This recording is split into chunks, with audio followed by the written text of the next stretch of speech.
50 زاده تاجیکستان که روز 3 ایول نوردن ایرلاینز از باختر به مسکو رفتند ادعا دارند که مقامات روسیه آنها را از 20 تا 25 سال از حق درآمدن به این کشور محروم کردند. این افراد روز 31 ایول سال 2024 گفتند که در فرودگاه شرمیتو هستند و منتظر بازگشت به تاجیکستانند.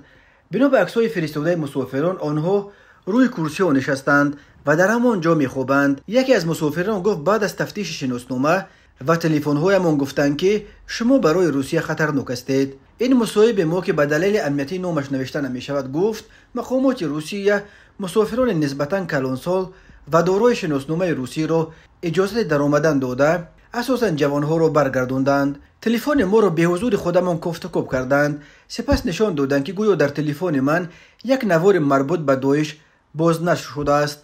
گفتم که در تلفن من اصلا این نوار نبود. پلیس در پاسپورت من مور اخراج زد، برای 25 سال نقل کرد. و مسافران میگویند به کنسولگری و سفارت تاجیکستان در مسکو تماس گرفته برای حل دشواری مدد خواستند. تلاش‌ها برای تماس با نمایندگان رسمی تاجیکستان در مسکو نتیجه نداد.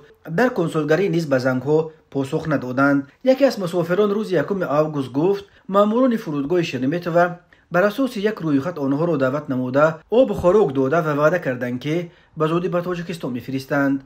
در 6 ماه سال 2024 از فرودگاه‌های روسیه 3400 شهروند تاجیکستان اخراج و دپورت کرده شدند.